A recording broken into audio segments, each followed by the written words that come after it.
Fíjense, las microscopías electrónicas, óptica y electrónica, permite visualizar los procesos celulares. Por ejemplo, aquí yo tengo una fotografía de 2000 aumentos realizada con un microscopio óptico que indica el proceso de división celular de una persona. Esta corresponde a la división, al proceso de división celular. Una célula se divide en dos, correspondiente al ser humano. Fíjense que si ustedes cuentan esto, van a tener ahí un total de 46 cromosomas. Y está tomado en el momento, digamos, donde ya ha comenzado la división. Es una parte de un complejo proceso por el cual una célula se divide en dos. Este proceso se llama mitosis. Si ustedes ven aquí la escala, tiene un aumento por 2000. La escala esta es del orden de 5 por 10 a la cuarta Armstrong. O sea, pongo Armstrong porque es una cantidad que es 10 a la menos 8 de centímetro, para que tengan una idea de las escalas. Entonces, a ese nivel, estos procesos macroscópicos pueden muy bien resolverse con un microscopio común. Con un microscopio común yo puedo tener estos aumentos de manera rutinaria. Sin embargo, como ustedes pueden imaginarse, esto no basta para ver los procesos intrínsecos, digamos, de la división celular. Así que uno puede recurrir también a microscopía electrónica, como el que está aquí, que ha captado una molécula de ADN en el proceso mismo de la división celular, que se llama mitosis.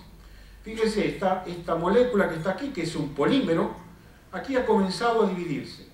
El aumento de esta fotografía es de 100.000.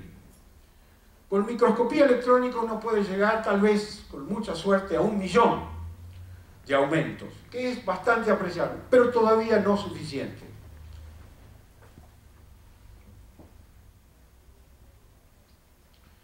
Entonces, aquí entra un método muy poderoso que permite ver más allá de la resolución de los microscopios.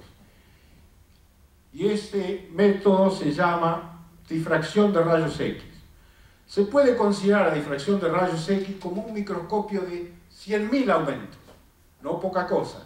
Eso significa que una molécula, ¿no es cierto?, una molécula de benceno, por ejemplo, este dispositivo lo puede llevar al tamaño que es fácilmente visualizable a ojo pelado, a algo del orden de 1 centímetro. Entonces, estos 100.000 aumentos que provee esta tecnología revela detalles a resolución atómica. Y el mecanismo, no voy a entrar quizás en todos los detalles, es similar, ¿no es cierto?, al de un microscopio óptico, con algunas diferencias. Fíjense, en este caso yo lo que tengo es, este sería el objeto que consta de una red, es decir, una sustancia que es opaca a la luz, pero que tiene agujeros uniformemente espaciados que dejan pasar la luz. Si yo ahora utilizo un microscopio óptico, colocando, ¿se acuerdan ustedes de secundario? ¿No es cierto que una lente convergente tiene un foco objeto y un foco imagen? Y entonces ustedes pueden ver cómo esta lente puede magnificar un objeto construyendo los rayos principales del sistema. Por ejemplo, un haz que sale de este punto P y pasa por el foco, recuerden tal vez en el secundario, se refracta siguiendo una línea paralela.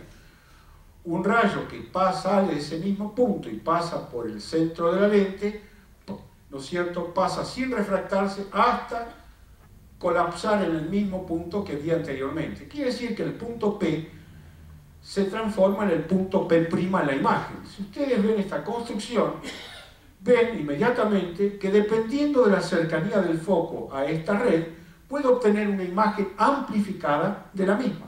Esa es la idea de un microscopio óptico. Ahora bien, de acuerdo a esto,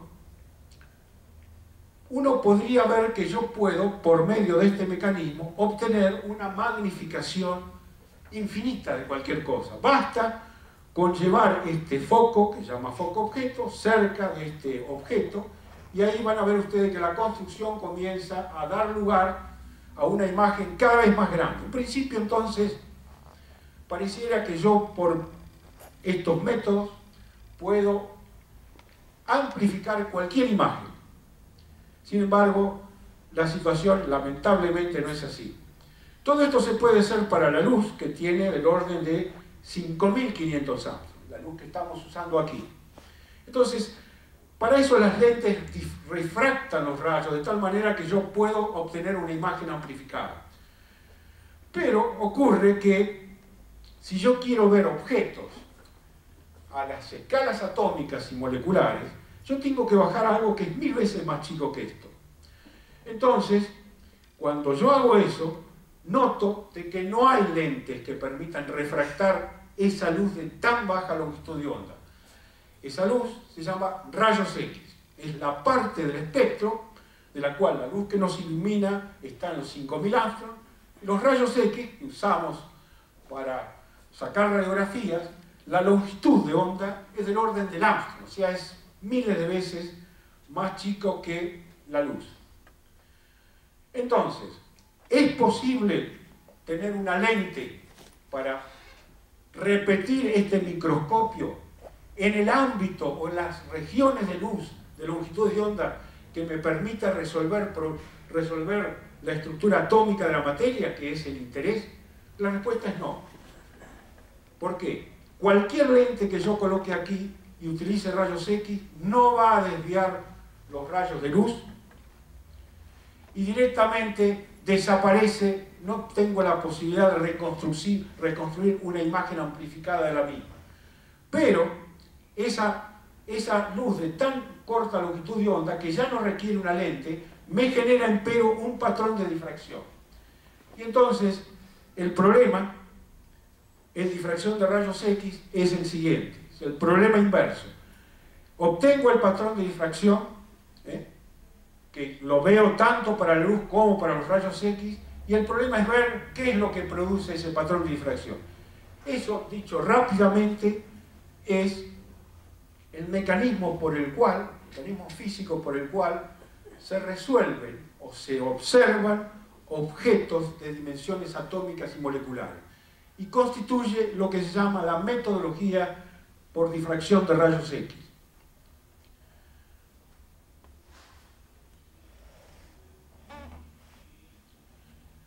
¿Cuáles son los fundamentos de esos métodos que se llaman de difracción de rayos X? Bueno, está indicado acá. Ustedes tienen aquí una red, que es un arreglo periódico, ¿no es cierto?, de agujeros separados de una cierta distancia, lo iluminan con radiación de muy corta longitud de onda, un átomo, la separación entre dos átomos, una molécula de benceno, digamos, y entonces cada uno de estos agujeros se transforman en centros de radiación secundaria de ondas electromagnéticas que colapsan sobre esta pantalla, donde producen esta figura de difracción. Esto que ustedes ven acá. ¿En qué consiste esta figura de difracción? Bueno, si yo tapo todos los agujeros, excepto el central, la figura de difracción es esta línea continua que está aquí. Ese es el patrón de difracción de un agujero. Cuando yo abro todos los agujeros, y estos están repetidos, ¿no es cierto?, con una periodicidad, entonces surge aquí un muestreo de este patrón de una sola ranura a distancias 1 sobre A. Entonces, ¿cómo funcionan los métodos de difracción de rayos X? Lo que coloco aquí ahora es el objeto a medir, en el caso nuestro va a ser el DNA o ADN, lo voy a bombardear con rayos X y voy a obtener su patrón de difracción. A partir del patrón de difracción yo vuelvo para atrás, como un microscopio, y trato de ver, inferir, cuál es la característica del objeto directo que dio lugar a ese patrón de difracción. Estos métodos son los que me permiten alcanzar la resolución atómica y entender la estructura de la materia a nivel atómico-molecular. Como vamos a ver, esa información es crucial para entender el funcionamiento de cualquier material, ya sea vivo o sea material inanimado. De allí que los métodos de difracción de rayos X sean ubicuos en el estudio de la estructura de la materia, particularmente de la biología. Muy bien, no es de extrañar entonces que, conociendo la potencialidad de esta técnica, la gente estudiara los sistemas interesantes bombardeándolos con rayos X. Como nos interesa el ADN, entonces nos vamos a referir a los primeros estudios en fibras de ADN que las realizó Ashbury entre los años 37 y 47 en el Reino Unido, en la Universidad de Leeds especialmente. Aquí está Ashbury, y esto que ustedes ven acá son algunas figuras de difracción tomadas, ¿no es cierto?, de ADN, para que ustedes tengan una idea. Y perdónenme la analogía. El ADN, que hoy se puede extraer con elementos de cocina prácticamente, tiene la consistencia del moco. Así se estira con el moco. Y lo interesante que tiene que determina moléculas de ADN orientadas, paralelas unas a otras, y eso hace que, a diferencia de este patrón que ustedes aquí no ven absolutamente nada, en esas fibras estiradas se puede ver, y con mucha dificultad, ya vamos a ver cuál es el origen de esto, algo, digamos, algún tipo de estructura en estos patrones de difracción de rayos X de ADN. El ADN básicamente se hace lo siguiente: se toma una varilla de vidrio, se toca la superficie del ADN, que tiene esa contextura, esa consistencia que le comenté, y se lo tira hacia arriba, se pega a la varilla y se genera un pequeño hilito. Eso se pone delante del haz de rayos X, del otro lado se pone un material radiográfico del tipo que se utiliza en las radiografías comunes, y de esa manera se obtienen estos patrones de difracción, que, como vamos a ver, tiene información sobre la estructura molecular del ADN, pero no este.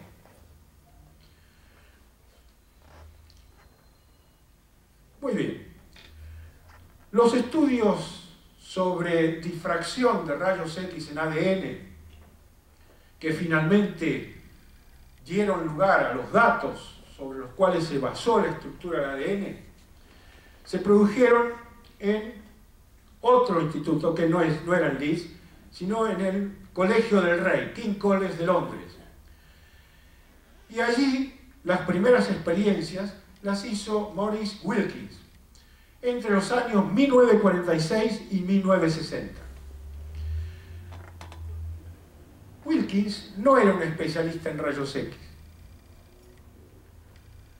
Wilkins era especialista en microscopía y un poco se metió en este tema, digamos, porque era una de las técnicas con las cuales en esta universidad se estaba estudiando el ADN.